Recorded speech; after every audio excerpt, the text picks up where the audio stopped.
todos, en nombre de la Escuela de Comunicación Corporativa de la Pontificia Universidad Madre y Maestra, les doy la cordial bienvenida a este encuentro sobre el sistema electoral dominicano, una actividad que forma parte de la asignatura Comunicación Política impartida dentro de la carrera Comunicación Corporativa. Esta actividad es un espacio diseñado para comprender mejor cómo funcionan nuestras instituciones laborales y cuáles son los retos actuales de la democracia de la República Dominicana. Antes de iniciar, le cedemos la palabra de bienvenidas a nuestra docente, Luis Paulino, quien dirige esta materia y ha impulsado este espacio de reflexión académica. Un aplauso.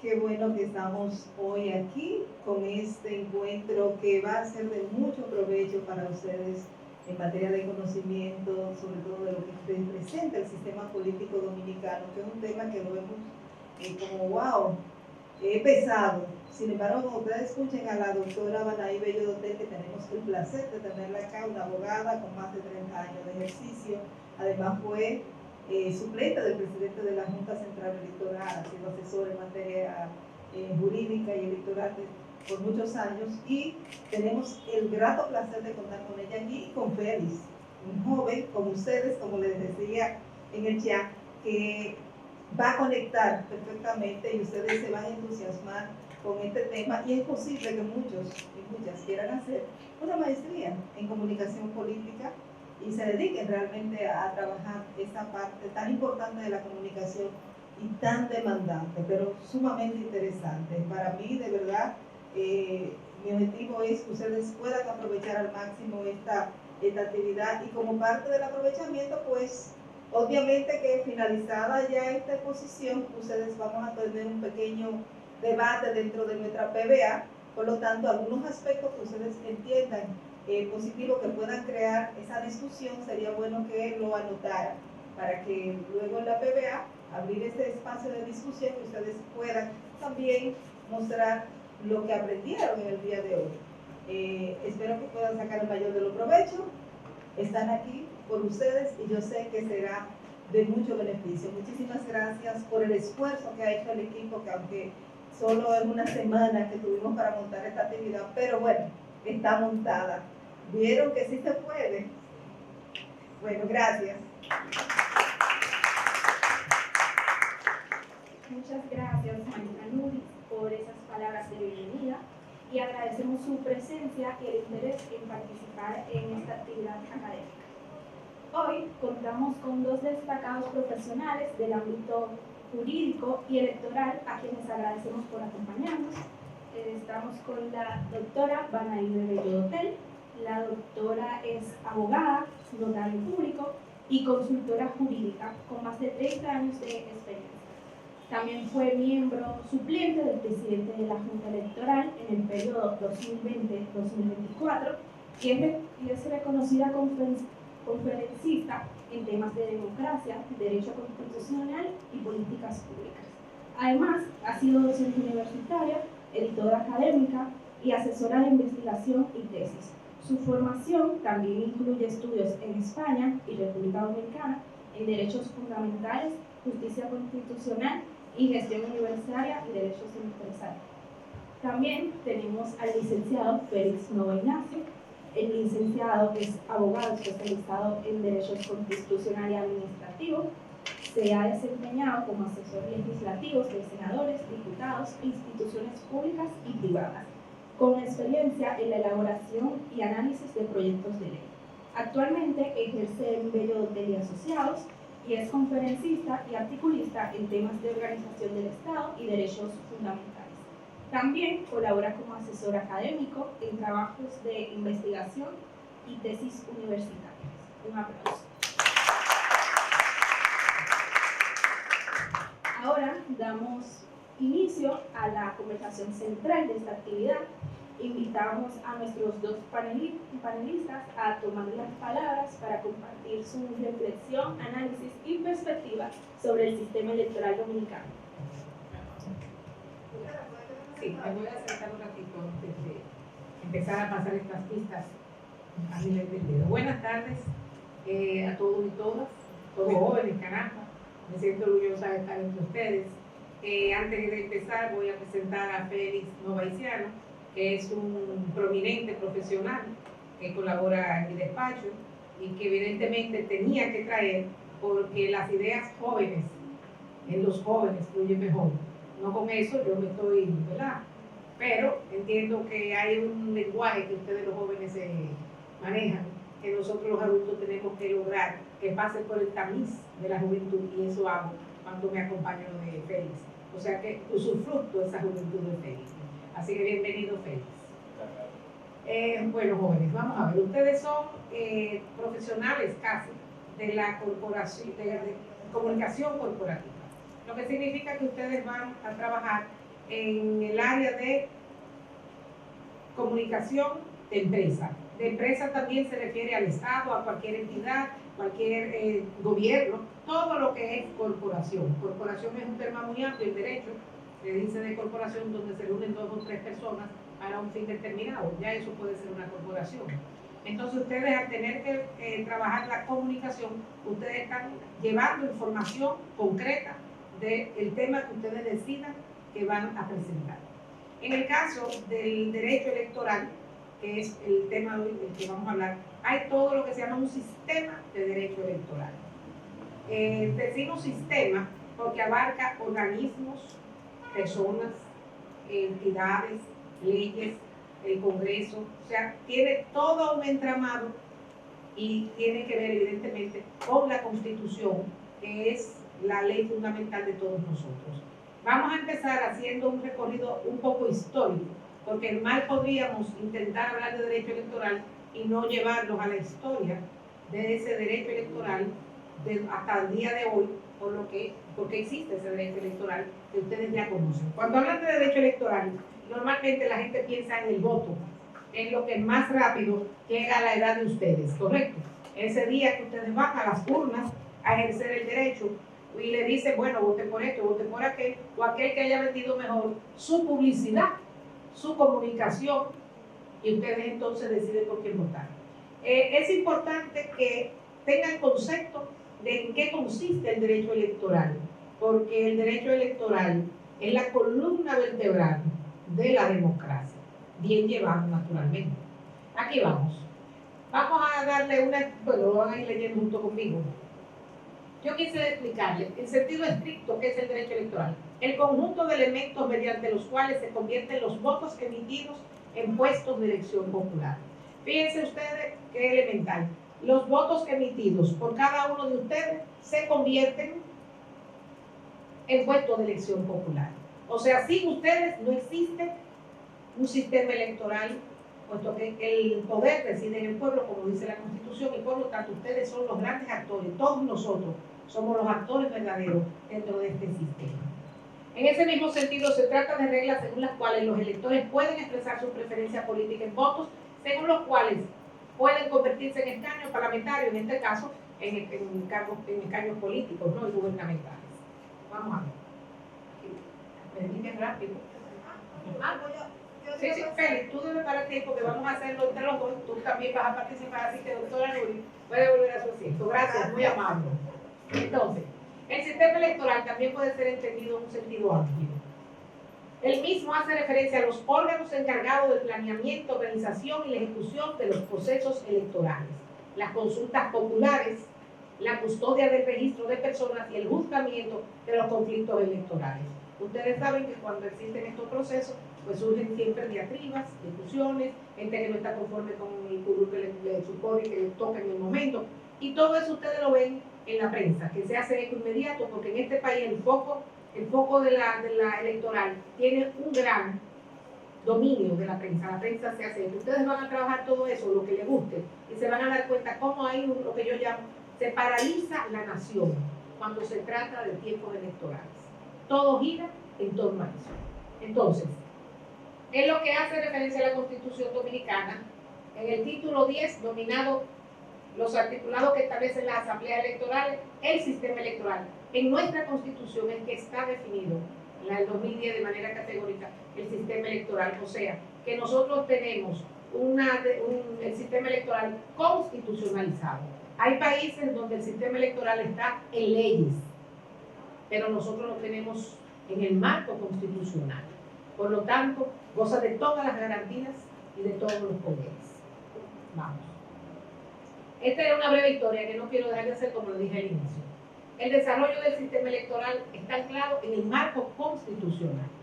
Tengan claro, no todos los países tienen un sistema constitucional anclado en la Constitución. Hay países que tienen leyes electorales y punto. La nuestra está en la Constitución. Ha sido un proceso en constante evolución, como ustedes lo saben, marcado por reformas. Para que sepan, tenemos 40 reformas constitucionales al día de hoy. Un país que tiene una constitución del año 1844 a la fecha y ha tenido 40 reformas constitucionales. Es decir, que aquí se trabaja, se lucha y se logran los cambios, pero por lo menos se hace dentro del sistema previsto a tales fines, excepto el tiempo que fue la dictadura, que eso es otro tema. Desde la primera normativa electoral en el año 1923, la historia constitucional ha delineado hitos claves. ¿Por qué hablamos de la historia constitucional en el 1923? Porque en ese año, en el 1923, fue que nació lo que es hoy la Junta Central Electoral, el órgano que como tal se ocuparía, como al efecto se ocupa, de administrar los procesos electorales. O sea que antes del año 1923 no había una Junta Central Electoral. Por lo tanto, ese es un hito porque apareció un organismo que se le dio esa facultad para administrar los procesos electorales y evidentemente eso se conformaba con los partidos y demás, pero por lo menos ya existía un órgano encargado a tales fines y a la fecha aún persiste. Entonces, aunque la primera ley electoral estructurada de esa fecha siempre he tenido la base en la Constitución, tiene principios generales. La historia temprana estuvo marcada por la inestabilidad política y un sistema rudimentario sujeto a designios del Poder Ejecutivo de turno. Ustedes saben que en este país, aunque desde el 23 existe un sistema electoral a través de un órgano, también ha habido mucha imposición política. Ustedes conocen de la historia que tuvimos gobiernos que fueron todos tiranos. Estamos hablando de Horacio Vázquez, Liz, y también en la era de Trujillo, por eso se le llamó era, porque fueron 30 años. Entonces luego han habido gobiernos democráticos con sus altas y sus bajas, con algunos tipos de autoritarismo, pero en principio democrático, porque lo que determina que sean democráticos es que lo elige el pueblo, sean buenos o sean malos. Somos nosotros los responsables, por lo tanto la democracia se establece a través de ese voto libre que nosotros damos. Sí, antes del 30 había manipulación y fraude. Ustedes saben que en la historia se dio cuenta, como 70 elecciones, manos militares, la gente votaba, pero que va, no había tal cosa, se imponía un líder, y en esos tiempos se le llamaba la época del concho primo, eran caminos vecinales, y la verdad que eran otros tiempos. Ustedes han nacido en la época en que la democracia está más florecida, y ustedes tienen todas las oportunidades y todas las libertades que nosotros, desde el tiempo y hacia atrás, no llegamos a tener. O sea que ustedes tienen una gran responsabilidad social en sus manos, que es tener tantas libertades, tantos derechos y saberlos administrar. Y uno de esos derechos es el derecho político que se maneja a través del derecho electoral. En esta época no había un padrón confiable. De hecho, todavía eso es un tema siempre de debate. El padrón, ustedes saben que es donde se colocan todas las, primero donde están todas las personas que van a votar, todos nosotros, los ciudadanos, y se supone que debe estar en orden, que no debe haber alteración, que no debe haber extranjero, que la cédula debe pertenecer a la persona.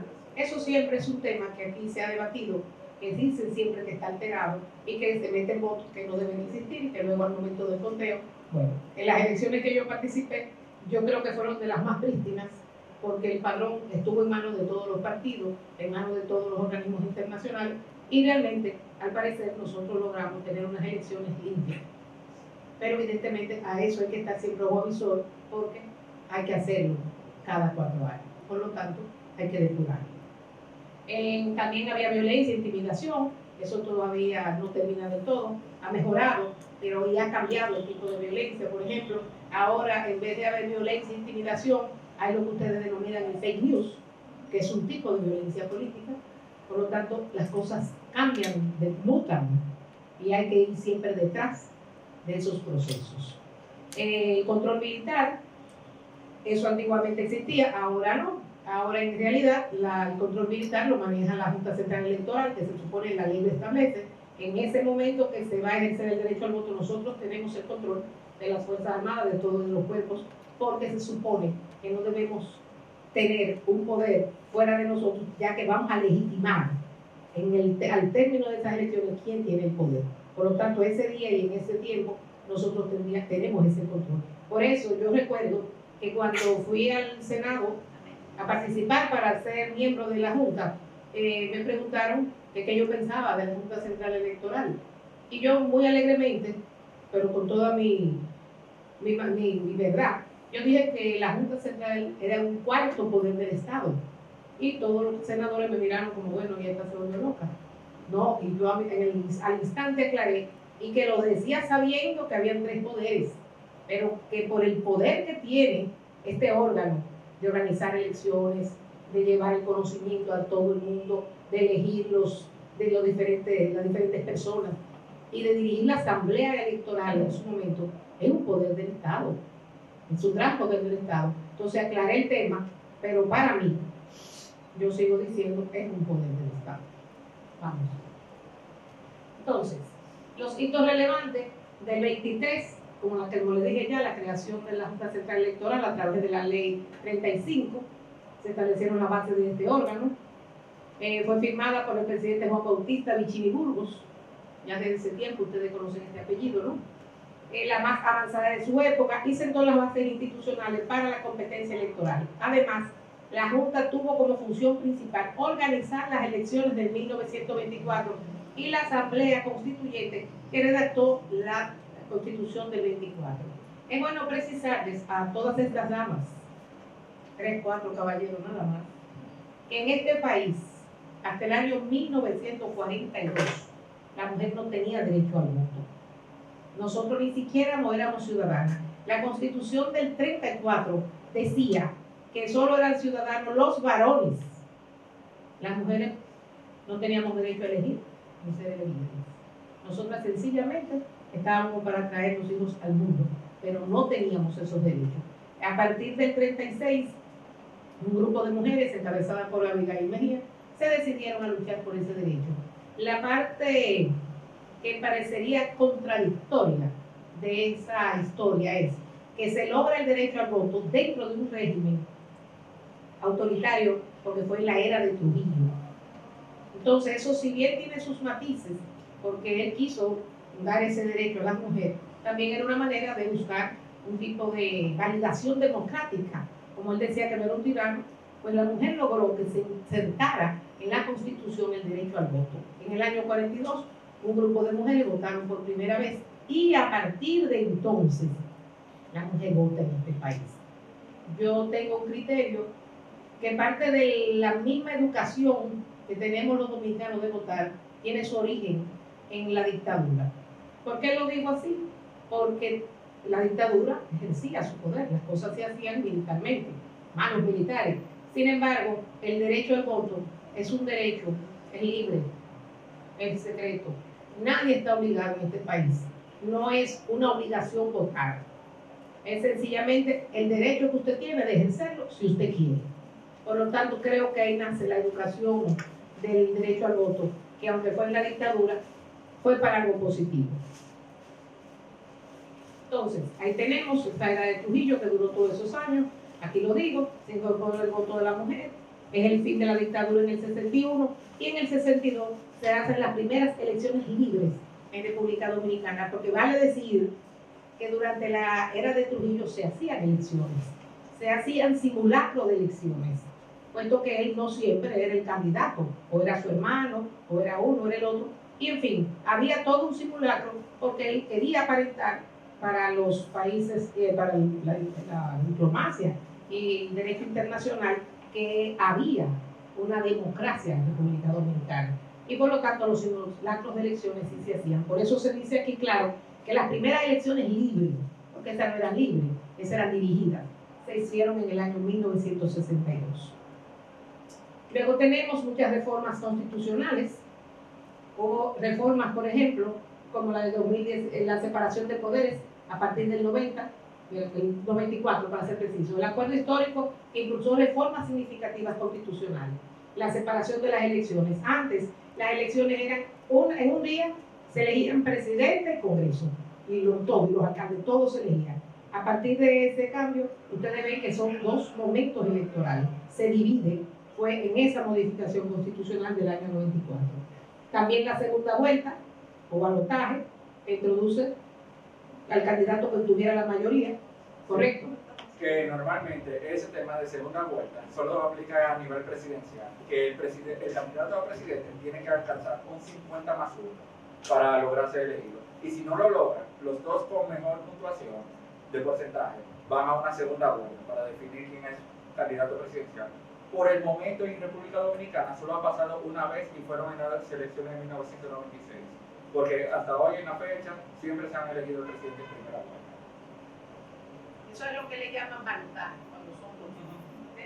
Entonces, el fortalecimiento de la Junta Central Electoral se buscó dotar al organismo de mayor independencia y capacidad de gestión. Evidentemente es un órgano autónomo con su autonomía financiera, presupuestal e incluso con iniciativa legislativa. Es decir, que desde la Junta Central Electoral ellos pueden impulsar reformas electorales, porque ellos lo pueden hacer. Sin embargo, aquí nada más tienen autonomía legislativa el presidente de la República, la Junta Central Electoral, los mismos congresistas y la Suprema Corte de Justicia en materia judicial. O sea que todo el mundo no tiene esa facultad. Sin embargo, la Junta, por eso insisto, es un poder, puede incluso impulsar las reformas que entienda necesarias para la administración electoral. Y también pueden las personas con un tema. También en el tema de iniciativa popular existe la posibilidad de un grupo de personas que sea como un 2% del padrón electoral de llevar lo que se le llama iniciativa popular. Esa iniciativa popular en una ocasión se hizo, pero fue en un pueblo, si no me equivoco, para resolver un tema. Pero hay otra iniciativa que se llama el referéndum, que si bien la Constitución lo establece, el referéndum es que usted tome un muestreo entre el grupo de personas que decidan, por ejemplo, que quieren que este país se le cambie el nombre. Vamos a decir algo de esta naturaleza. Queremos cambiarle el nombre a República Dominicana y que a partir de mañana se llame María Trinidad Sánchez. Estaría muy bien también.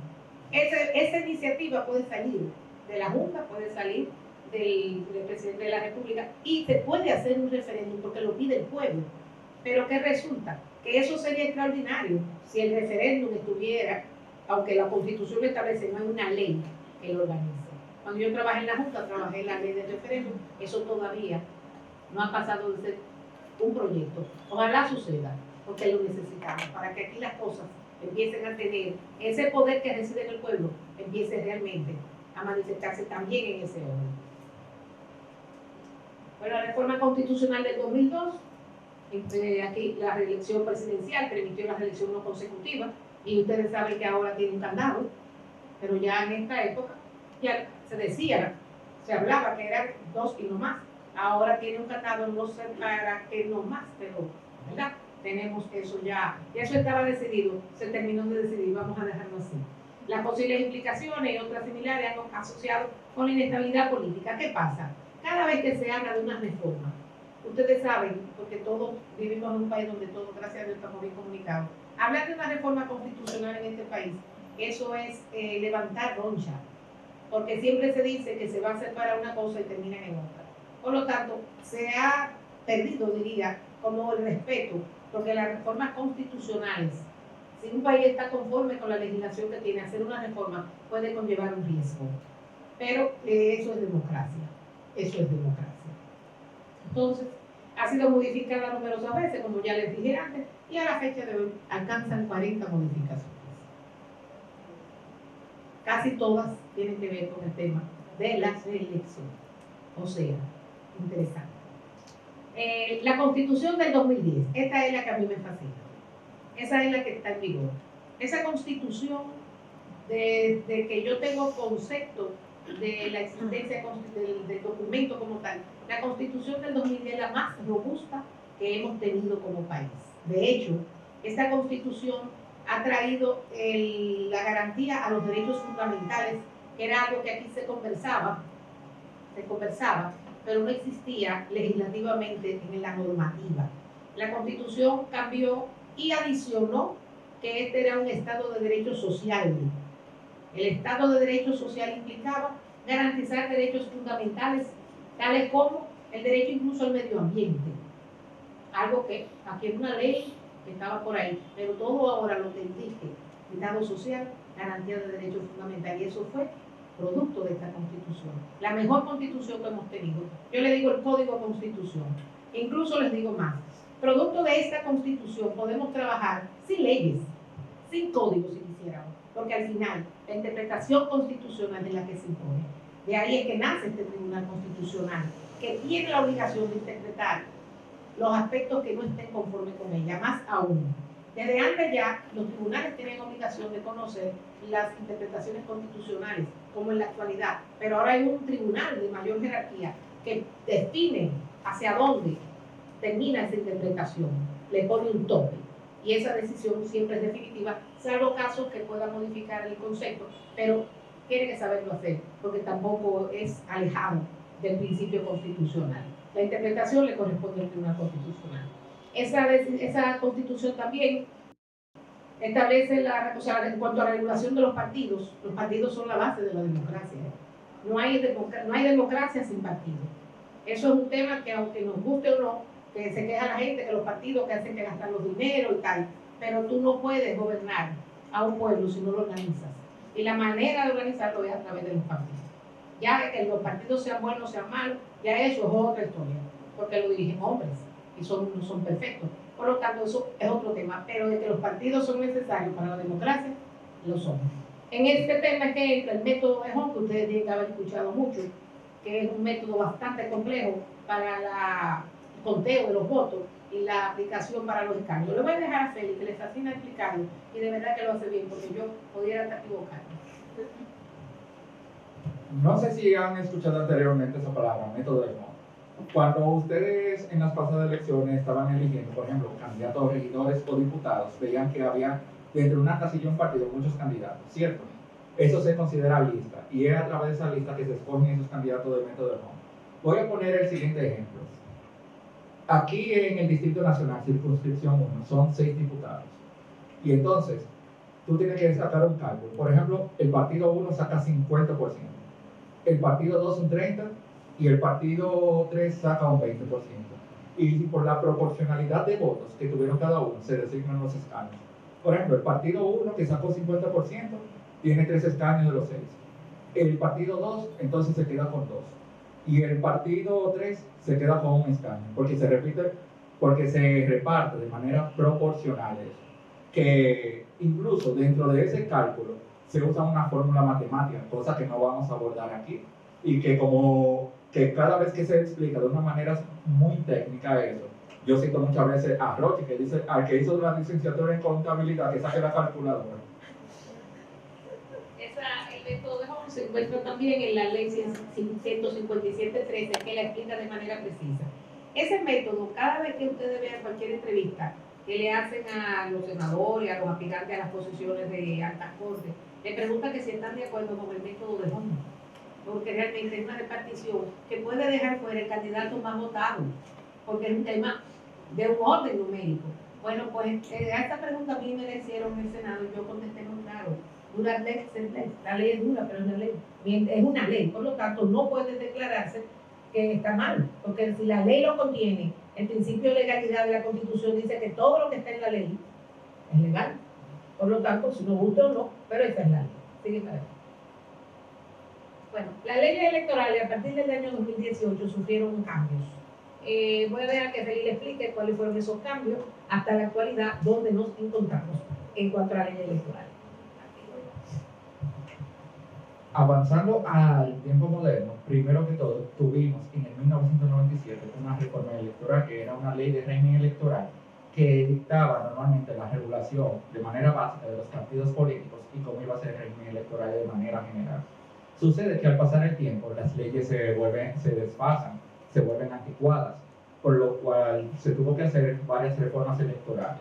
A través de la Constitución de 2010 establecía en el artículo 212 que esas son las atribuciones de la Junta, como también en el 216 que son de los partidos políticos, que se hicieran leyes separadas. Una de partidos para establecer cómo es que los partidos iban a ser regulados, cómo iba a ser el periodo de pre-campaña de los mismos, el financiamiento, entre otros aspectos. Después se aprobó una ley, la 15-19, que ahí establece la ley de régimen electoral. Dicha ley se volvió a modificar en el año 2023, que es la actual ley de régimen electoral 20-23.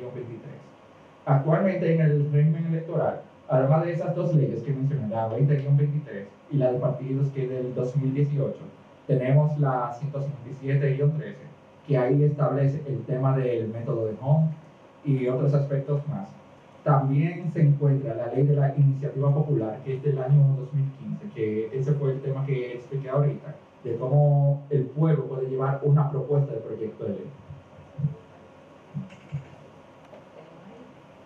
El sistema electoral de la República Dominicana ha pasado de ser un modelo vulnerable a la manipulación política, a contar con un marco legal institucional más sólido. Sin embargo, la reforma y el esfuerzo por fortalecer la confianza ciudadana siguen siendo asuntos en constante revisión y discusión. Y ustedes saben que si estamos todos vivos y aquí sentados, todo eso va a seguir modificándose porque los cambios se imponen. Por ejemplo, el día de hoy yo conversé de un tema que es nuevo en el proceso del feminicidio, que se llama la violencia vicaria, porque así mismo mutan las leyes y también los nombres de los procesos a que se van aplicando. Ustedes no conocían para el tema de comunicación el tema fake news y ahora es un término normal. Antes eso no se le ocurriría a nadie, pero el mundo va en evolución. Lo único seguro es el cambio. Y en ese cambio, en esa evolución es donde tenemos que insertarnos para que estemos en el bien y evitar los desbordes. Bien. Vamos a profundizar un poco en los soportes electorales. Como lo dije ya, ahora voy a hacer de todo lo que hablé voy a hacerlo rápido, pero dentro del contexto correcto. Tenemos el sistema electoral dentro de nuestra Constitución. La Constitución establece la organización del Estado, los sistemas de elección y gobierno y las funciones y competencias del Estado. ¿Ven qué sucinto ahora? El régimen electoral que regula dicho sistema, incluyendo la organización de elecciones, el funcionamiento de los partidos y los procedimientos para la elección de los funcionarios públicos, así como los recursos y procedimientos jurídicos como mecanismos legales para la protección de los derechos individuales, incluyendo los recursos de amparo, los procedimientos judiciales y el sistema de control constitucional. Cuando decimos aquí, la protección de los derechos individuales, incluyendo los recursos de amparo, aquí que ustedes van a ver más adelante que a esto le corresponde, en materia electoral, al Tribunal Superior Electoral, que es uno de los órganos del sistema electoral. Cuando hablamos de procedimientos judiciales, también eso le corresponde tanto a la Junta en un aspecto del proceso como al Tribunal Superior Electoral y el sistema de control constitucional, que es el Tribunal Constitucional, que es el más alto tribunal en interpretación constitucional. Luego tenemos disposiciones transitorias en la Constitución que no van al caso, pero existe, se reserva cuando se reforma. Entonces, los órganos del sistema electoral, aquí los tienen. La Junta Central Electoral, con todos sus poderes, con su ley 20-23, el Tribunal Superior Electoral, que aparece en la Constitución del 2010, como les digo, la más robusta de nuestras constituciones, los partidos, agrupaciones y movimientos políticos que están en la Constitución. O sea, es una figura constitucional. Por lo tanto, cuando ustedes profundicen en un tema que voy a dejar después del tintero, con la famosa decisión, ustedes están oyendo el famoso candidato independiente, ¿verdad? ¿Han escuchado eso? Ese candidato independiente puede ser él, puede ser Julio, puede ser cualquiera de ustedes. Sin embargo, eso no está regulado a nivel de la Constitución, pero ya el Tribunal Constitucional dijo que sí, que puede ir un candidato independiente. ¿Cómo lo van a resolver? Vamos a ver, aguas han de correr, porque habrá que buscar una solución. Sí. Entonces tenemos que la Junta es el órgano autónomo con personalidad jurídica e independencia técnica, administrativa, presupuestaria y financiera, y las juntas electorales que están bajo su dependencia. Aunque no lo puse ahí, bajo dependencia de la Junta están la cédula de identidad y electoral y el registro civil, que son dos órganos, dos pilares, que antes no estaban bajo la Junta Central Electoral. La cédula de identidad era una entidad independiente que se ocupaba solo de la cédula y Ese era su trabajo. En la actualidad, la cédula está bajo la dependencia de administración de la Junta Central Electoral, lo mismo que el registro civil. El registro civil, para mí, de los tres elementos de fortaleza de la Junta, el más importante es el registro civil. ¿Por qué? Porque ahí es que se inscribe el nacimiento de toda persona y también su fallecimiento. De ahí depende la nacionalidad de nosotros y es justamente el órgano más vulnerable de todos los asuntos que maneja la Junta, porque si hay actas de más o actas de menos, están afectando derechos fundamentales de algunos, de que le quiten o de que le den. Por lo tanto, claro, como dice la gente, porque el registro civil es el órgano, es la dependencia de la Junta, que para mí tiene mayor valor, y para mí es para cualquiera, porque de ahí nacen todos los derechos de nosotros los dominicanos. E incluso la historia nuestra está en esos registros. Luego tenemos el Tribunal Superior Electoral, que reglamentará de conformidad con la ley procedimientos y de sus competencias como está en su ley. Ellos tienen sus competencias específicas para lo que ellos están hechos, cuáles son sus atribuciones, se ocupan del cambio de los nombres, de los reclamos de amparo, cuando hay algún candidato que reclame que le están violando un derecho, y en fin, sus competencias son específicas. Esas competencias antes las tenía la Junta. La Junta Central Electoral era antes el poder total porque era administrativa y judicial, ambas cosas, ya no. Ya hay un tribunal que se ocupa de los aspectos judiciales, o sea que separaron esas funciones. Y luego tenemos los partidos políticos, que lo reconoce la Constitución como la fortaleza de la democracia, por favor. No lo entiendan de otro modo. Su conformación y funcionamiento debe sustentarse en el respeto a la democracia interna y transparencia de conformidad con la ley. En estos días van a tener que trabajar un poquito mucho de eso. Un poquito mucho, ¿entendieron? Porque esos partidos tienen que trabajar. Ahora mismo está medio fundido. En cuanto a los partidos y agrupaciones, vamos a ver la diferencia. Son organizaciones formales. ¿Por qué dice la Constitución? Partidos políticos, movimientos políticos y agrupaciones. Son tres cosas, en un mismo orden, pero no es lo mismo. Felipe, explícamele a los jóvenes, ¿por qué son tres en uno? ¿Cuál es el alcance? El tema de que el alcance sea a través de partidos, movimientos y agrupaciones es porque los tres tienen diferentes tipos de dimensiones, porque los partidos tienen como una estructura más formalizada en sí de organización. El tema de agrupaciones, pues las agrupaciones políticas normalmente pueden ser hasta regionales, para establecerlo así, y en cambio los movimientos, para decirlo así, puede ser como para apoyar a un candidato determinado en un proceso. No es algo que va a tener que una vida duradera, sino como fulano está aspirando, entonces vamos a apoyarlo, vamos a crear un movimiento para eso. Pero los partidos tienen.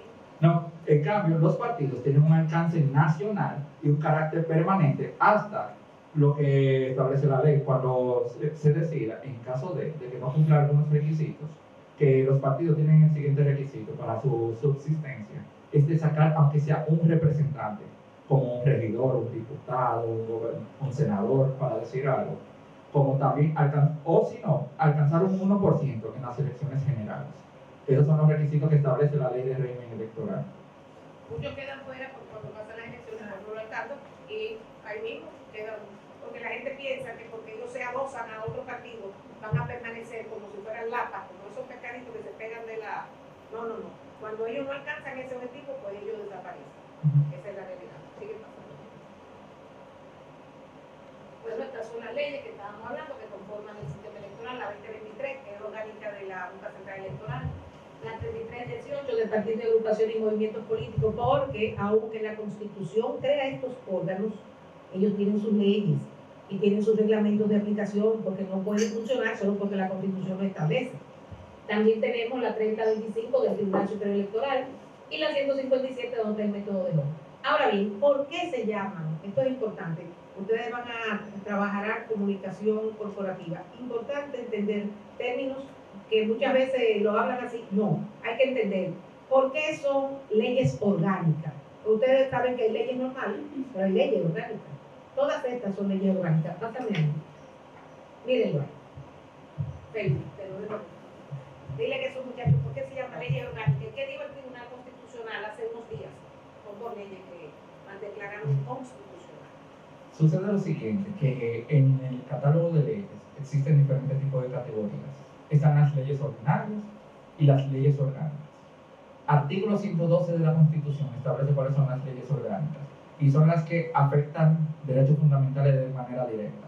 El tema de la organización del Estado, el sistema electoral, el tema también de defensa, es decir, como el tema de Fuerzas Armadas y esos aspectos. Y también otras más que establece la Constitución, como el régimen monetario financiero. También se añade ahí el tema de, por ejemplo, el derecho al voto, que cae ahí en materia electoral. Explícale qué hizo el Tribunal Constitucional hace unos días, que ha declarado dos leyes inconstitucionales, no conformes con la Constitución, porque no cumplieron.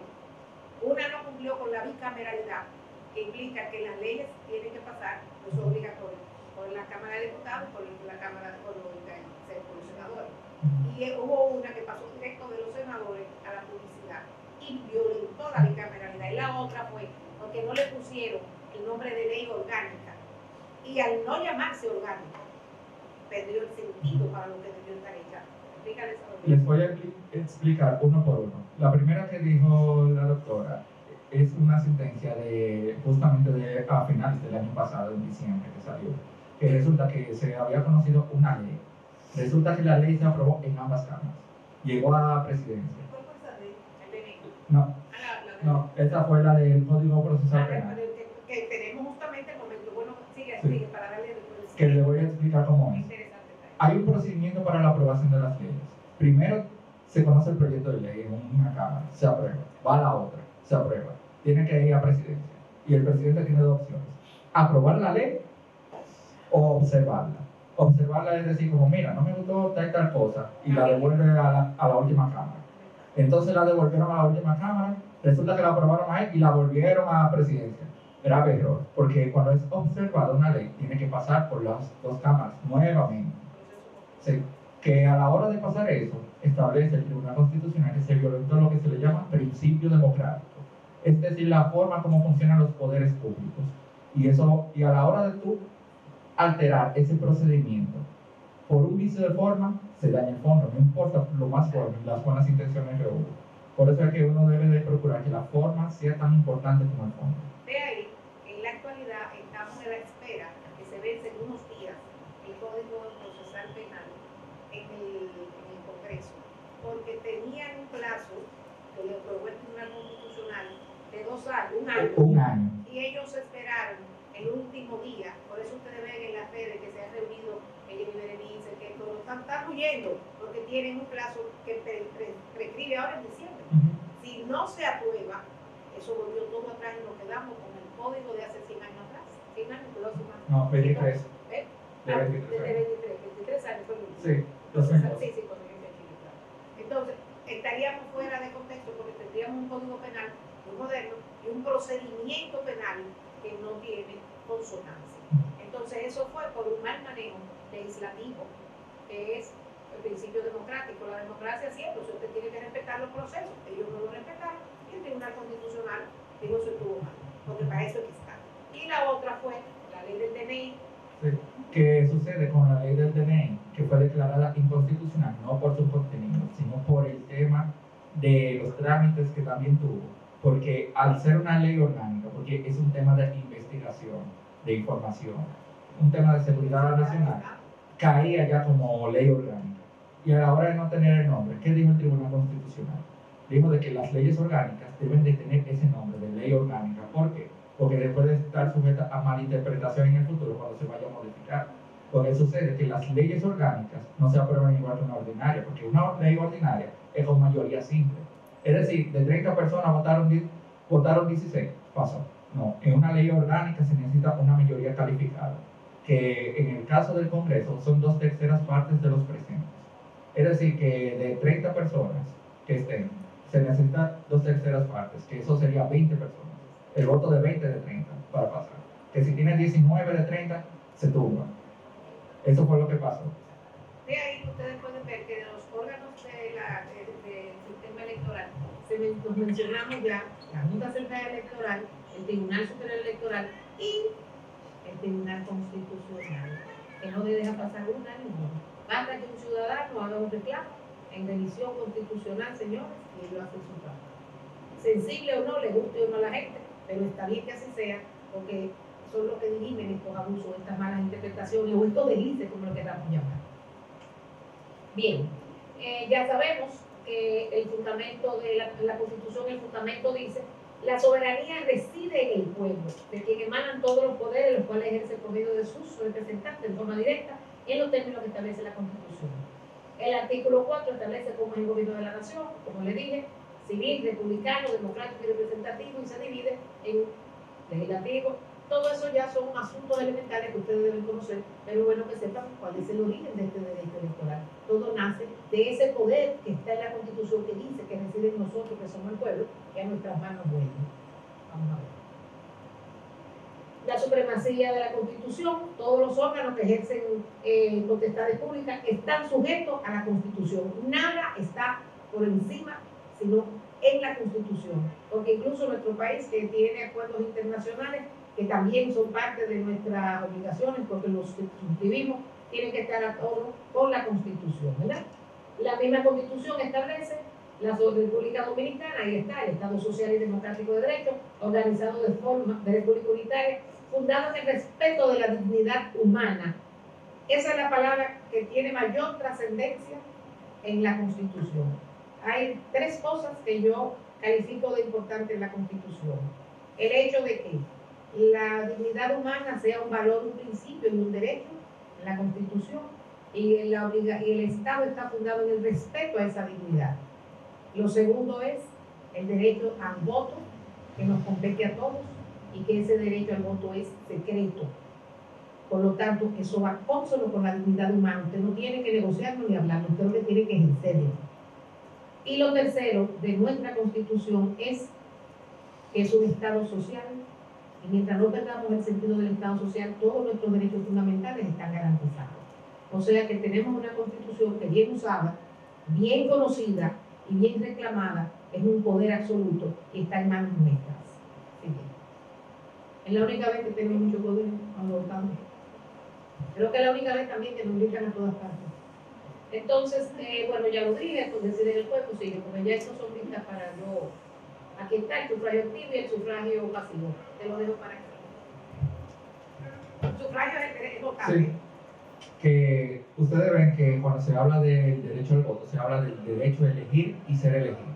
Que esas dos vertientes la voy a explicar. Primero, en el tema del derecho a elegir, es la capacidad que tú tienes para escoger a las personas en cargos públicos, que incluso el Tribunal Constitucional estableció como precedente referente a ese tema del derecho a elegir, que uno de ellos es el tema del alcance que tiene. Porque ustedes han visto, por ejemplo, que en gremios, que hay conflictos electorales y cosas así por el estilo. Resulta que el derecho de elegir y ser elegido en los gremios, eso no aplica ahí. ¿Por qué?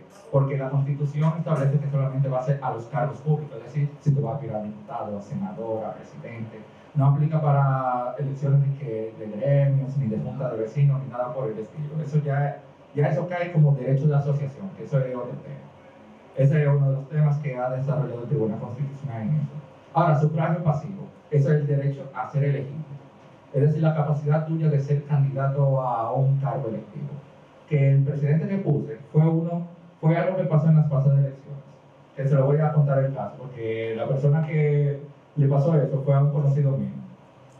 Resulta que en la provincia de Bauruco habían hecho primarias en un partido y una persona salió electa con el método. Resulta que pasa el tiempo y resulta que su partido hace una alianza con otro partido y resulta que él no iba a ser el candidato a senador, es decir, que lo despojaron de la candidatura en detrimento de una alianza. Resulta que esa persona fue a reclamar de que le vulneraron su derecho adquirido porque ya ganó una candidatura según los procedimientos establecidos en la ley. Y resulta que llegó al Tribunal Superior Electoral, se lo rechazaron, pero él fue al Tribunal Constitucional y el Tribunal Constitucional dijo lo siguiente: el señor fue a un proceso estipulado bajo las reglas de la ley de partidos y salió electo bajo ese método. Es decir, que ya tenía un derecho adquirido en sí, por lo cual por una alianza no se podía quitar. Y entonces el Tribunal Constitucional decidió de que debían de restituirle la candidatura a la persona. Faltando 2 meses para elecciones fue esa sentencia que salió. estructurar todo.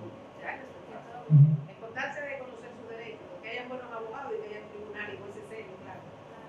Sobre todas las cosas. Sobre todas las cosas. Que en ese tema podemos ver de que hay muchos problemas en el sistema de partidos. ¿Por qué? Porque vemos que aunque tú ganes un proceso interno, puede ser que el partido, por detrimento de una alianza o algo por el estilo, te podrían quitar y poner a otra persona, lo cual es algo injusto, porque una persona que participa en un proceso interno invierte demasiados recursos, mucho tiempo, que eso nunca ayuda.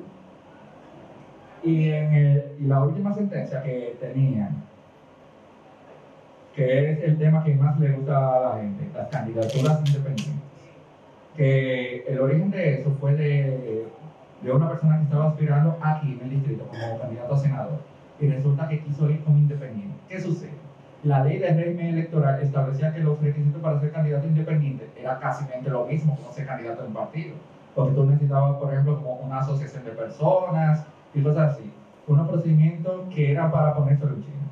Resulta que le negaron la candidatura varias veces y él llegó al Tribunal Constitucional y alegó lo siguiente: se estaba violentando el pluralismo democrático. ¿A qué se refiere el pluralismo democrático? La capacidad de que haya como más participantes sin importar como preferencias. Y también como el tema de la candidatura independiente, en la ley estaba, según palabras de él en el recurso, de que lo tergiversaban. ¿Y qué hizo el Tribunal Constitucional? Declaró inconstitucional esos artículos de las candidaturas independientes como estaban y le dio otro significado, de que iban a estar habilitadas sin necesidad de esos requisitos tan tediosos. Y actualmente tenemos en la legislación dominicana el tema de las candidaturas independientes, que siendo honestos, eso tiene que ser regulado adecuadamente, porque si se va a las próximas elecciones con el tema de candidaturas independientes, vamos a necesitar literalmente como 3 boletas por la cantidad de gente que se va a inscribir como candidato a cualquier cosa. Sin embargo, la candidatura independiente no es un tema nuevo, eso está en todas las constituciones anteriores.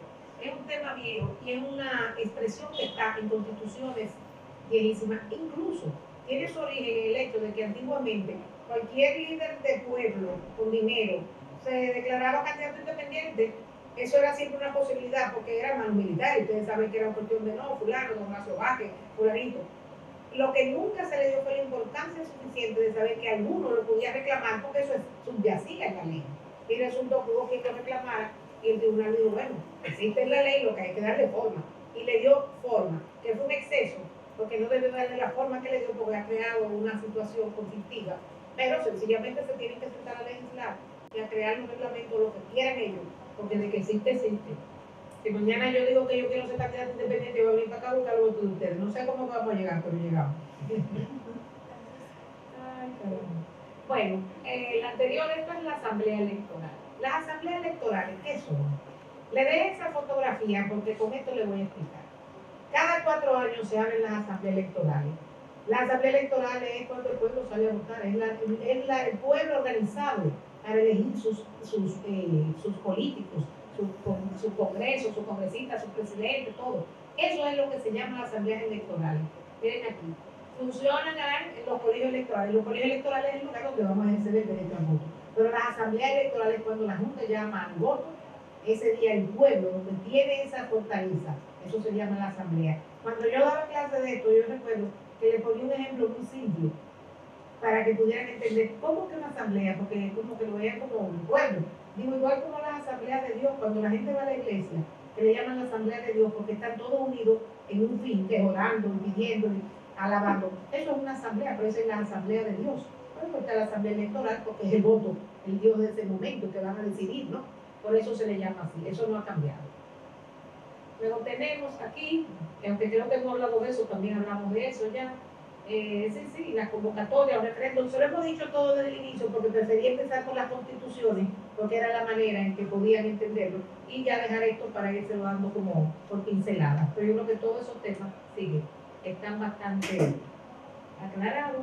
Ya le hablamos del referéndum, que todavía, si bien la constitución lo contiene, no hay una ley que lo desarrolle, por lo tanto no existe el referéndum. Que hoy es importante que esa ley se haga para que nosotros decidamos una serie de cosas que queremos hacer, que estamos atados porque no tenemos el referéndum como ley. Entonces, vamos a ver hacia atrás, es importante. Fíjense ustedes, si es importante que los partidos se pongan en serio, que ahí dice, consiste en la convocatoria que hace el pueblo. El pueblo, una cantidad razonable de personas, puede decidir que quiere cambiar algo, pero es a través de ese mecanismo. Y lo administraría la Junta Central Electoral como si fueran unas elecciones normales. La gente tendría que ir a votar a un determinado lugar y el resultado es que va a decir si eso que quiere el pueblo es posible o no. Por eso sí es importante que en este país haya una ley de referéndum, porque es una manera de nosotros decidir lo que nosotros queremos. Me extraña que no haya surgido un líder que insista en esto, porque esto sí es importante. Pero bueno, que ustedes lo conozcan cuando tengan sus manejos corporativos electorales, sepan cuáles son los puntos, los puntos frágiles que hay. Esto sería un poder en manos nuestras. El TC, el referendo, ya le expliqué, que el TC es el tribunal, aquí hay 2 sentencias del Tribunal Constitucional y una del referendo. Feliz, te dejo aquí tu sentencia que te fascina. A él le fascina tu sentencia, yo feliz. Resulta que en la primera sentencia se trataba de una omisión legislativa. Cuando se refiere a omisión legislativa es que no hay ley sobre eso y que hay como una falta del Congreso a la hora de legislar sobre ciertas materias. Y se llevó el tema del referéndum, que al final el Tribunal Constitucional estableció de que es importante de que se haga esa ley y le estableció al Congreso como un plazo de 2 años para hacerlo. Y es muy importante ver ese tema de referéndum porque existen diferentes tipos de referéndum. Uno de ellos es el aprobatorio, es decir, como de votar sí o no para las cosas. Un ejemplo de eso es que se había hablado mucho del tema de referéndum, como con el tema de las 3 causales del Código Penal, que es un tema que llama la atención. O voy a poner otro caso hipotético que pudiera hacerse referéndum. O otro caso, voy a poner un caso hipotético de referéndum que se pudiera hacer aquí en República Dominicana. ¿Está de acuerdo de que se continúe la Casa de los Foques, sí o no? Ese es un ejemplo. Claro, porque eso es esa es una manera de uno saber, es un target del pueblo. Sí. Es así, se refiere, pero no ha habido manera de que esto definitivamente haga camino. Y después, en el 2024, el Tribunal Constitucional cambió ese criterio. ¿Por qué?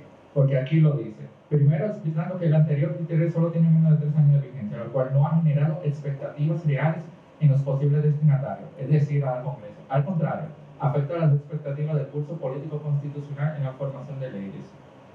Lo que dijo el Tribunal Constitucional es que al final, aunque exhortó al Congreso y le dio un plazo para hacerlo, no hay un efecto real a la hora de exhortarle al Congreso, porque al final el Congreso Nacional va a tomarse su tiempo para la elaboración de leyes.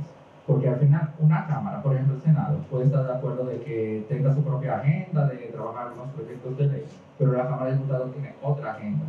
Que cuando me preguntan más o menos cuál es la diferencia entre la Cámara de Diputados y el Senado, yo le digo ahora a la gente que eso es igual como la Casa de los Foques y la Mansión de Luis, que se parecen mucho, pero cada uno tiene sus intereses así distintos. Importante que ustedes sepan que ustedes que van a manejar comunicación corporativa en materia electoral es importante de conocer estos detalles. Si el Tribunal Constitucional ordena que en 2 años se legisle, por ejemplo en materia de referéndum, si el Tribunal Constitucional ordenó que el Código de Procedimiento Penal tenía 1 año para ser reformado, si el Tribunal Constitucional sugiere en sentencia exhortativa que se haga tal o cual cosa, ellos no lo hacen. Ustedes tienen ahí como comunicadores un punto focal determinante para su comunicación efectiva. Establecer que el Senado, el Congreso de la República, no acata, que eso es así, no acata las decisiones del Tribunal Constitucional. La pregunta sería como ellos son el primer poder del Estado, porque son quienes hacen las leyes, y el Tribunal Constitucional es un extra poder del Estado, porque no pertenece al sistema judicial per se, sino que es un extra poder. La pregunta sería, ¿se sienten ellos que la imposición del Tribunal Constitucional está por encima de ellos y la manera de no responder en el tiempo oportuno es una manera de demostrarle que ellos son el primer poder del Estado, aún incumpliendo? O sea, hay muchas cuestiones que surgen de esta falta de acatamiento. Eso es importante que ustedes lo dominen, porque son cosas que si no las escuchan así hablando es difícil que después ustedes lo vayan a entender por ahí, porque nadie las dice claras. Todo el mundo quiere pasarle un paño tibio al Senado y a esas faltas que cometen día por día. Bueno, ya sabemos aquí la Junta Central Electoral, a través de juntas electorales, es que maneja las elecciones, las juntas electorales. Hay una junta electoral en cada pueblo, en cada provincia, ¿no? Y la junta central, por eso se llama central, aquí en la capital. Luego tenemos, es un extrapoder del Estado, como yo dije que era un poder, pero para la realidad es un extrapoder, así lo dijo el Tribunal Constitucional. Para mí es un poder, sigo diciendo. Sí, ya todo esto está dicho. Esas son dos sentencias. El principio democrático ya lo establecimos, que es la obligación que tiene el Congreso de cumplir también con los procedimientos internos, que no pueden pasar por encima de lo que la ley establece. Porque aunque ellos hacen la ley, ellos no la pueden violentar. Tenemos algo aquí que sí quiero yo mencionarle a ustedes. La primera y única ley que en este país menciona la palabra felicidad es la ley orgánica de la Junta Central Electoral. Yo lo expliqué en un congreso, en alguna parte que estuve. Y la verdad es que es importante que aparezca esta palabra. En Harvard hay una cátedra que viene aquí, por cierto, en estos días, una cátedra sobre la felicidad. En Harvard, en la Universidad de Harvard, que inscriben muchos alumnos, porque le explican cómo la felicidad es un objetivo y es una materia y se da. O sea, usted educa para la felicidad, como educa para la política o educa para la ciencia, pues educa para la felicidad.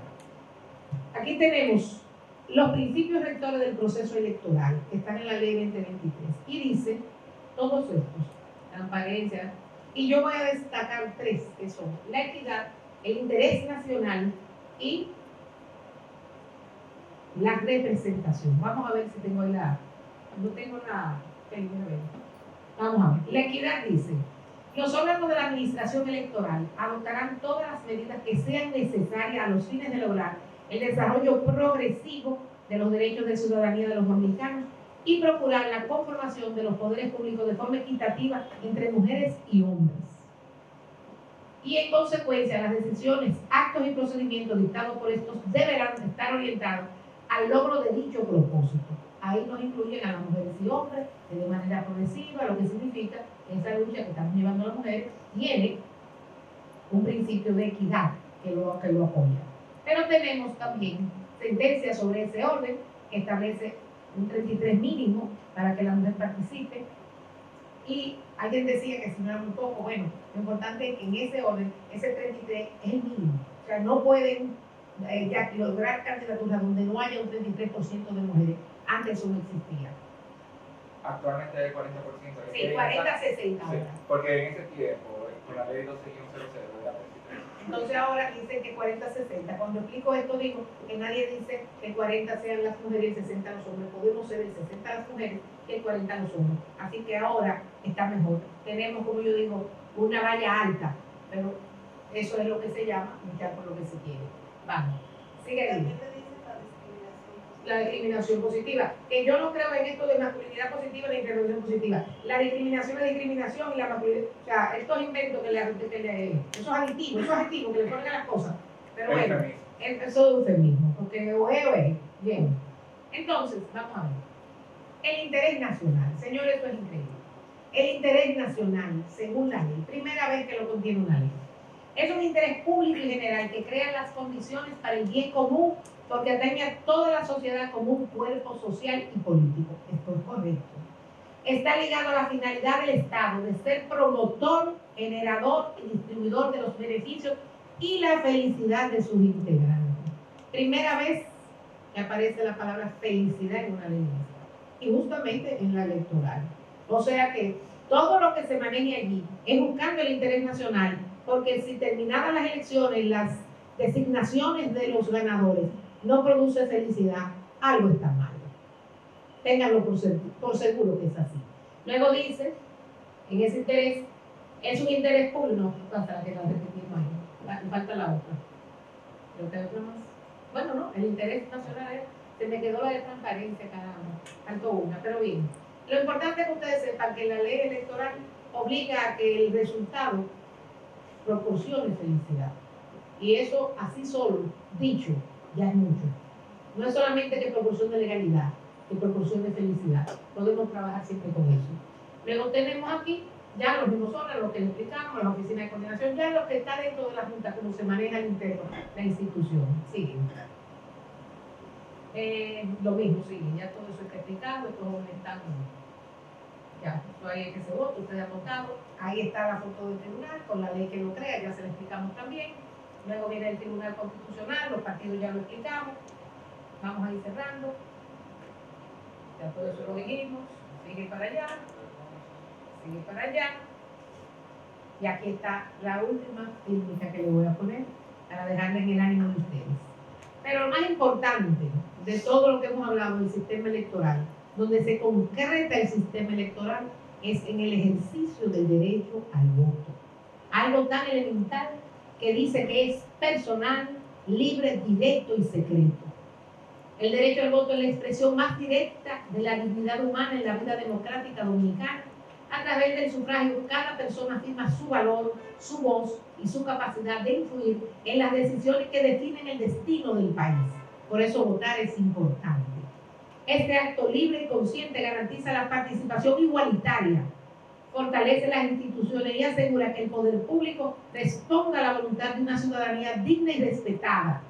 Votar es, en esencia, ejercer la libertad y defender la dignidad que sustenta nuestro Estado social, democrático y de derecho.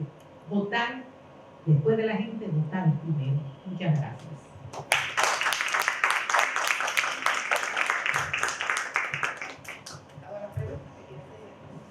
Muchas gracias a nuestros panelistas por tan valiosas intervenciones y reflexiones sobre este tema tan importante. Ahora abrimos un breve espacio de preguntas o comentarios. Quienes deseen participar pueden levantar la mano. Cuando él estaba explicando algo que se llamaba OMS, Método de OMS. Sí, yo lo entendí.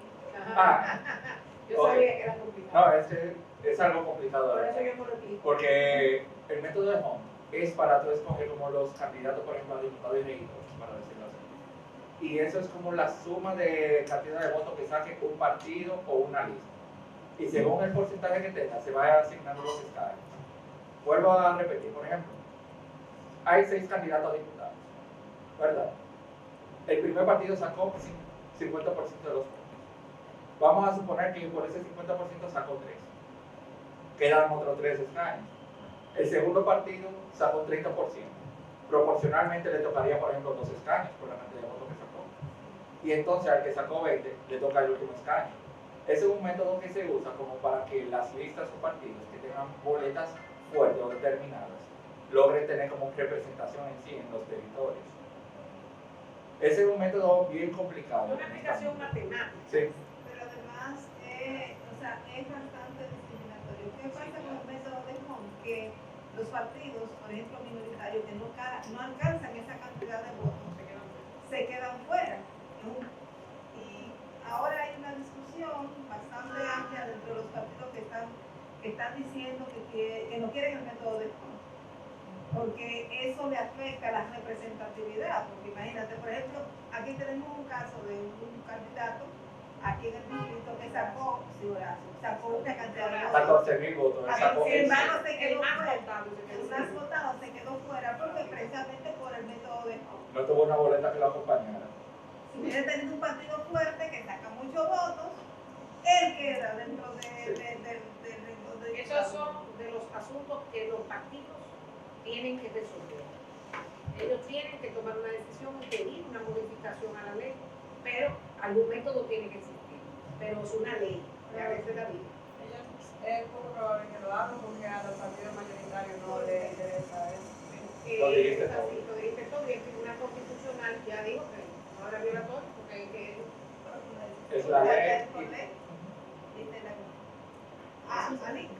Yo le iba a preguntar, yo no he votado todavía, no he tenido esa dicha, pero como ustedes estuvieron hablando acerca de cómo nos pudieran presentar, podríamos decir como una línea de tiempo de cómo se ha visto el sistema electoral. Entonces nosotros como juventud, que ahora vamos a estar también como la carrera de nosotros se ve incluida en esta parte y que podemos trabajar seguro en algún momento directamente con la base política, ¿cómo podríamos tener nosotros esa estabilidad, llamarle a los demás jóvenes, de que sí, tu voto está asegurado, como que ellos puedan tener esa confianza de saber que todavía el sistema electoral en nuestro país sí tiene un buen significado? Y como usted hablaba detalladamente, nosotros podemos ver la importancia en sí, pero ellos que tú no te puedes sentar directamente o durar una hora, hablar con ellos para que ellos puedan saber cómo ha sido, cómo se puede a través de nosotros poder llegar a ellos como así, sí, tú puedes lograr esto y tú puedes saber que puedes tener la confianza. Mira, existen las agrupaciones sociales. En toda nuestra capital, ustedes tienen parques cercanos a sus casas, clubes sociales, fundaciones, ustedes tienen clubes de participación. Hay muchos mecanismos, escuelas, y yo entiendo que para el tiempo electoral, cualquier persona que tenga un mínimo conocimiento de qué es el voto, la importancia que tiene, ustedes pueden pedirle que le dé una charla. Y cualquier persona que nosotros estamos interesados en que ustedes los jóvenes participen en política y que elijan sus candidatos y que participen, estaríamos dispuestos a explicárselo. De hecho, la Junta Central Electoral tiene toda una campaña pública en las redes. Entonces yo pienso que pasando ese video de grupo en grupo, porque ustedes ya son todos digitales, hay una manera de motivarlos. Lo importante es que no dejen de hacerlo, porque ustedes como jóvenes tienen que organizarse para que su voto tenga valor. Porque ir a votar un voto no tiene ningún sentido. Ahora, ir a votar un voto por alguien que valga la pena, ese es el voto que se necesita de inmediato. Por eso es que se construye, y hablamos mucho del voto consciente, que es que tú haces por la propuesta que estamos apelando ahora a trabajar para que se transforme esa forma de votar por votar, o votar porque me dieron un picapollo, como decimos generalmente. Exactamente. Nosotros tenemos que construir un sistema que los políticos entiendan, y así lo aprenda la población, que hay que votar por propuesta, o sea, cuál es el candidato que realmente va a resolver los problemas, cuál es el programa de trabajo, que recuerden que hablábamos en la campaña electoral, lo que vendemos es nuestro programa de trabajo, o sea, cuál es la propuesta que tienen los candidatos para resolver todos los problemas nacionales. Entonces, la gente tiene que aprender a discernir sobre eso, o sea, hacerlo, no porque fulanito me agrade, sino cuál es la propuesta que tiene fulanito para que enfrentemos los problemas reales de esta sociedad. No simplemente porque es bonito, porque esto, porque es de este partido y este partido me cae bien. No. ¿Cómo van y a la medida que avancemos en materia de educación, en materia de educación, pues los candidatos tendrán que ofertar no un discurso demagogo ni propuestas que no puedan alcanzar, exactamente, sino propuestas reales con relación a la situación. Está ahí. ¿Cuál es como el tiempo de largura que se le da a los partidos políticos para ya oficializar un candidato? O sea, después de las primarias, vamos a decir que ya alguien fue electo, cuando eso se demanda, porque se le manda a la Junta Central, cuando se le manda a la Junta Central, no se puede cambiar antes de las elecciones, se tiene un periodo. No, porque el candidato que se elige por votación del partido. Exacto. Sí. Pero entonces, ¿por qué en el momento de, por ejemplo, hacer alianza, como el mismo caso que pusieron, eso la Junta en ese caso no lo reconoció, sino que porque la alianza tiene que llegar con un tiempo determinado. En materia electoral hay lo que se llama la calendarización. Todos los procesos tienen un tiempo para hacerse. Y a la medida que se van cumpliendo, se van cerrando. O sea, si tú tú mandas tu alianza a tiempo, en el orden que corresponde, respetando los temas hombre-mujer, los porcentajes, y llego a tiempo, usted la tiene resuelta. Pero si lo hace fuera de plazo o fuera de la garantía que establece la ley que se debe hacer, también queda fuera. Porque la Junta es garante de esos procesos. Mantiene lo que es el plazo administrativo y plazo legal. O sea, este plazo legal establece fechas que son Calendarios cerrados. O sea, que es cerrado. O sea, si, por ejemplo, hablábamos en una de las clases que está establecido la campaña electoral 3 meses antes de las elecciones. Ningún partido, se supone, en la práctica, técnicamente hablando, debería de estar haciendo campaña hasta que no sea 3 meses antes de las elecciones, porque es lo que establece la ley del régimen electoral. Entonces, la Junta tiene un calendario administrativo que donde está, por ejemplo, ahora están trabajando en la conformación de las juntas electorales, discutiendo en todos los pueblos, con los partidos, con la sociedad, para escoger a los miembros de esas juntas electorales. Son actividades propias de la administración del proceso electoral. Está trabajando con lo de la cédula. Son cuestiones que es con miras Son a sus las elecciones, competencias. como parte de su competencia, y hay esos plazos legales. O sea, la inscripción de los candidatos tiene que ser en la fecha tal. Y fuera de esa fecha Creo que ya el PLD También. en las elecciones pasadas creo que estaba llegando con esa plaza y todavía no tenía un candidato. Por ejemplo, hubo un caso con el muchacho apellido Páez. Rafael Rafael Paz. Paz. Sí, porque ellos fueron a un tribunal y discutieron y al final le quitaron el derecho. Porque es que no pueden violentar la ley y además tú puedes hacer una alianza en privado y el otro tiene que aceptarlo si es que tenía los votos como sucedió en el caso de él. Que el otro dijo, no, yo fui que gané y fueron a su tribunal y ganó el otro. Y él tuvo que rezagarse sencillamente, porque para eso es la ley. Ahora, si hacen el acuerdo y todos están de acuerdo, bueno, la Junta, eso es un tema del partido. Pero si van al TCE, al tribunal, a reclamar lo que diga el tribunal, entonces realmente hay procedimientos. Lo que importa es que lo ejerzan, porque en la medida en que se ejercen los procedimientos, la gente aprende a respetarlo. No creo que se le ocurra más nada inventar a estos próximos años. y los partidos de Estado tienen sus propios estatutos. O sea, hay reglas internas. Ok, vamos a escoger los candidatos en una asamblea o vamos a escogerlo por un sorteo, por decisión de lo que diga la base o por la decisión de lo que diga la directiva.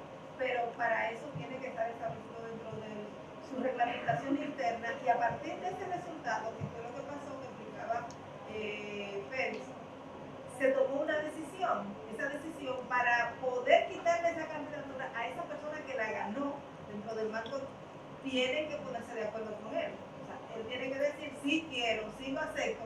De lo contrario, pasó lo que sucedió, que recurrió a los tribunales para defender su derecho. Pero en el caso, ok, vamos por un caso.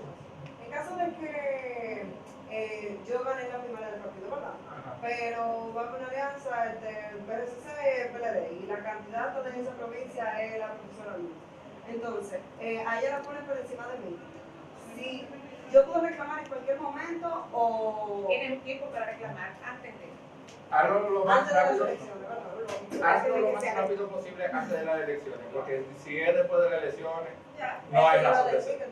Claro, tiene un tiempo, todo tiene un tiempo, derecho.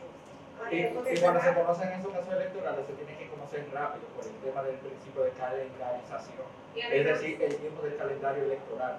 por eso la figura que aplica se llama el recurso de amparo. El amparo es un proceso expedito corto, donde se fija audiencia, se concluye casi al día siguiente, eso es rápido, en cuestión de días hay una decisión. Y si el tiempo está muy cercano, a veces hasta el mismo día lo fallan en voz, Sí. porque ese es un procedimiento solo para ese tiempo. Para tutelar los derechos. Porque la decisión no lo debemos perder. O sea, eso. Los jueces son que tienen que resolver. De hecho, se dice que ese tribunal donde tiene una agonía judicial es los 6 meses antes de la elección, porque todo está ahí concentrado. Y tienen que conocer todo, porque esa es la obligación. O sea, que garantías hay. Lo que pasa es que la gente tiene que ejercer su derecho. ¿Alguien más? ¿Quién más? Ah, Vamos, que hay más Blanca, yo preguntas. creo que Blanca quiere decir algo. Blanca quiere decir Blanca, algo. diga. Una pregunta, pero muy enriquecedora. Creo que es sumamente importante entender ese proceso. Todavía, y más ahora que tal vez las elecciones no están cerca, pero eso nos permite aprender desde ahora para estar más claros de qué decisión vamos a tomar más adelante. Siento que no es una charla o una conferencia que solamente se va a hacer en nuestra carrera, sino todo el mundo debería tener dominio de esto. Así que gracias por el conocimiento ahorita. Gracias. María siempre participa, pero parece que está tímida. Es que está la mamá ahí. No, fuerte la zona. María, tú puedes Ella decir se algo puso, así. ella se puso lo de sus manos, se ve que no es por timidez, ¿verdad? No, yo igual que Blanca creo que fue muy bueno, creo que fue diferente, fue, no voy a decir que simple porque dijeron muchas cosas juntas, pero sí fue como conciso, entonces yo creo que se fue directo al punto y se pudo como resumir bien lo que se quiere decir. Gracias. Ese joven que habla, Exacto. el primer varón de aquí, Que el único del curso, los otros son invitados. Ahora, ¿qué tú dices? ¿Qué te gustó? ¿Qué no te gustó? ¿Qué te quedó en la duda de esos certificados? En general, lo que es el tema tema me llama la atención porque algo que antes de empezar a estudiar, uno de los temas que me hubiese gustado, uno de los temas que yo tenía en mente era el tema de derecho, el tema de leyes. Entonces, una discusión así como que me llama la atención. Yo, honestamente, no soy muy de charla, pero ustedes consiguieron captar mi atención durante toda la charla porque es un tema que además me llama la atención.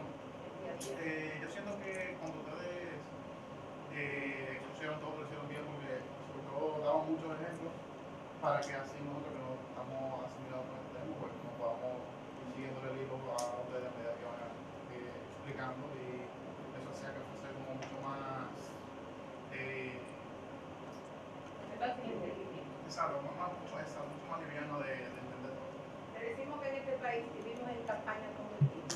Es un país que vive del tema electoral. Vivimos todo el tiempo, los políticos, todo lo que explican y todo lo que hablan para la prensa y para los ciudadanos es buscando elegirse o buscando tener adeptos, buscando votos. Por lo tanto, esto es un país evidentemente electoral. Nos guste o no, vivimos en eso. Incluso entre nuestro día a día, nosotros manejamos un sistema electoral pasivo, que es que queremos ganar live en nuestras redes. Eso es una manera de hacer un sistema electoral, aunque ustedes no lo crean. Es ganar live en las redes y buscar adeptos, y buscar que digan me gusta, que te hagan un comentario y que tu puntuación vaya subiendo. Eso es un sistema de partido privado de uno. Así que el tema electoral es transversal a la vida de todos nosotros. Desde que estamos en la escuela queremos tener muchos amiguitos y queremos ser la voz del grupo y queremos dirigir los grupos. Entonces tenemos inserto en nuestro ser el tema de elegir y ser elegibles. Por lo tanto, no es algo alejado de ustedes y de la vida cotidiana, aunque sea una ley en especial, porque es una ley especial, porque en el fondo todos, desde que nacemos, queremos ser elegidos y elegimos. Elegimos nuestros hermanos, nuestros amigos, a quién querer más, a quién no querer. O sea, eso es transversal a la vida de la gente.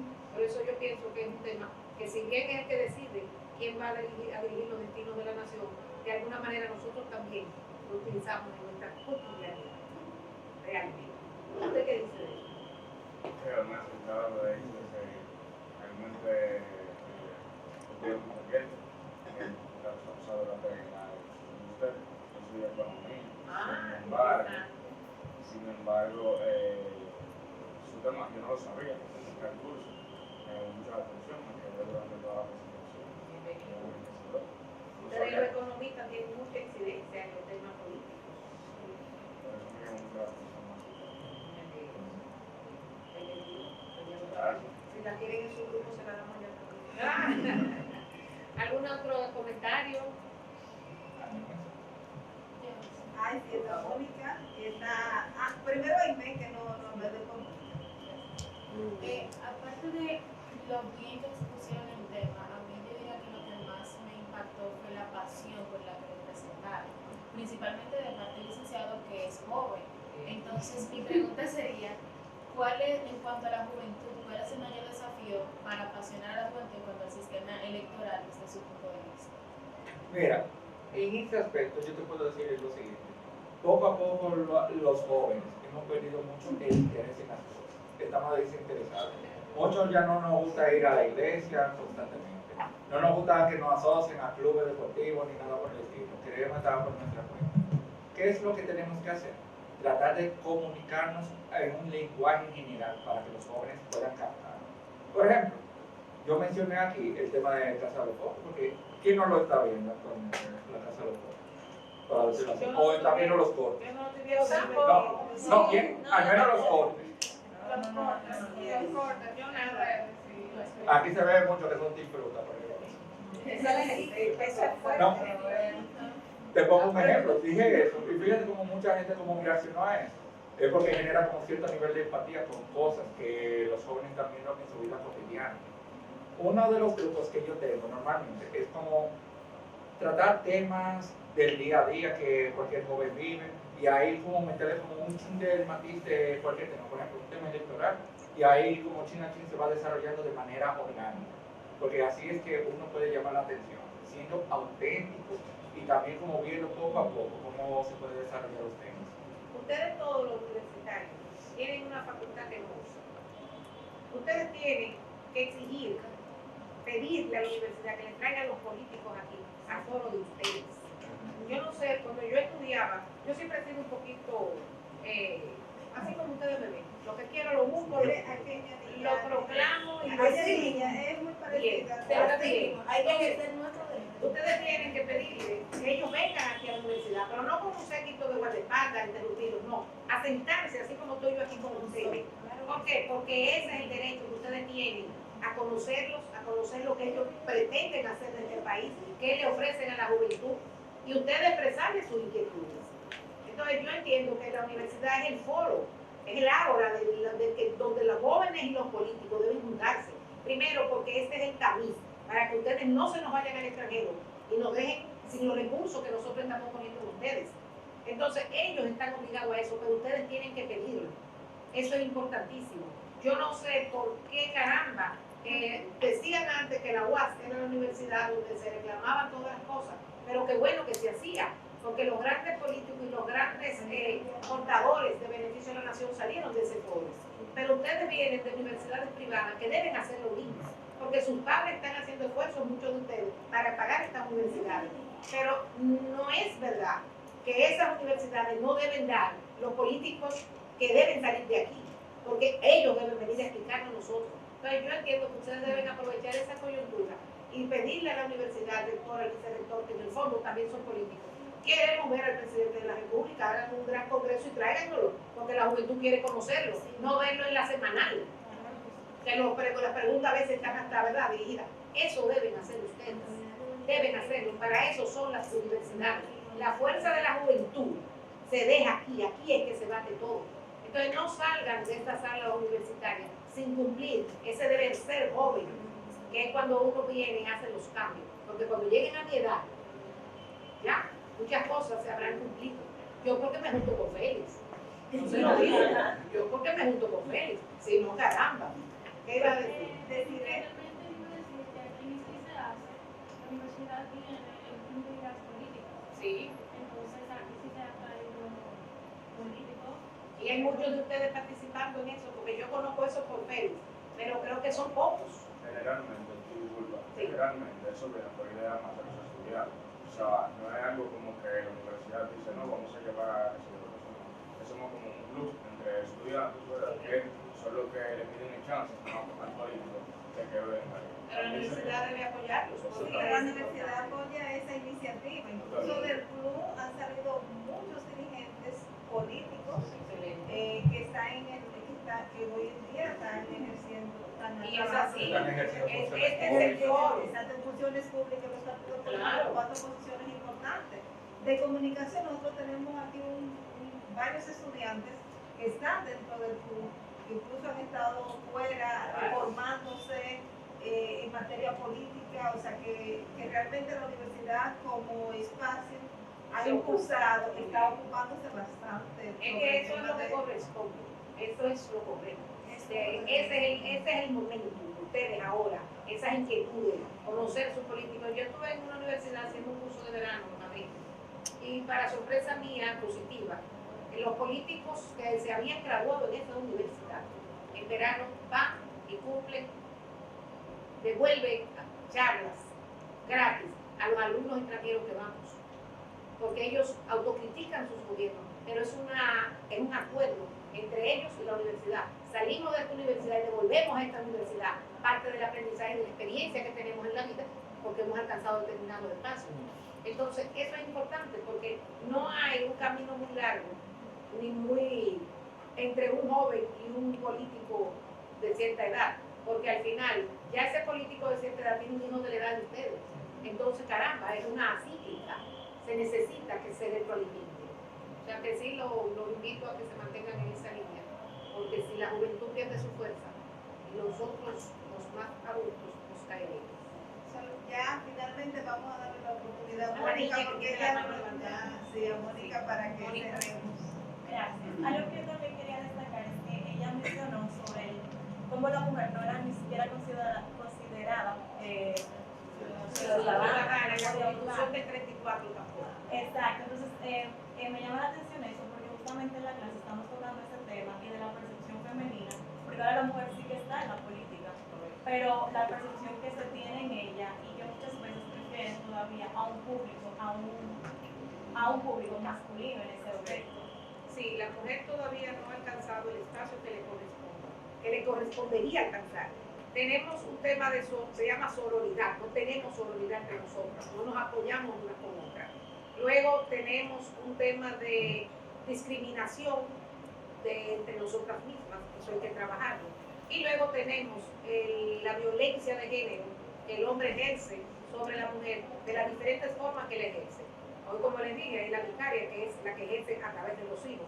Entonces, todas esas manifestaciones, ¿qué terminan haciendo? Reducen la mujer a un espacio de segundo orden. Pero evidentemente, del 42 hacia acá, que fue cuando alcanzamos el derecho al voto, ya tenemos fórmulas presidente, vicepresidente, alcaldesa, vicealcaldesa, y hemos avanzado. Eso se consigue en organización, en trabajo, en criterio y con ejemplo. Y educando. Por lo tanto, vamos en buen camino. Yo entiendo que vamos en buen camino. Yo fui, por ejemplo, suplente del presidente de la Junta, y cuando llegó la oportunidad de querer regresar, yo dije, claro, o quiero ser presidente, ¿por qué no? Porque yo no quería ser ni suplente ni quería no ser otra cosa. Hubo mucha gente que pensó y dijo, a mí no me importó, porque yo tengo claro cuáles son mis proyecciones. Que no lo alcancé, pero lo dije y lo dije. Porque ya el solo decirlo en un país como este, pero no encontré nadie que me criticara y eso me bastó. Entonces yo lo que entiendo es que debemos mantener claro nuestros asuntos, pero trabajar consono, porque no es lo mismo hablar y hacer algo distinto a lo que usted habla. Usted tiene que tener una religión en las cosas que dice y que hace. Pero cuando yo veo tantas jóvenes en este grupo y nada más veo 3 varones, la verdad es que vamos ganando. Vamos ganando. No es que no vamos a apoyar a los varones, pero... Bueno, vamos a darle las gracias tanto a Félix como a la doctora Banaí por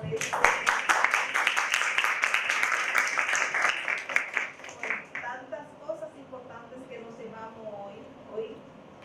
Seguimos guardando muchísimas informaciones y conocimientos. O sea, estamos aumentando nuestra maleta de conocimientos. Ha sido un placer. De verdad que para nosotros ha sido realmente, doctora, y un placer tenerlo. Hagamos de boca.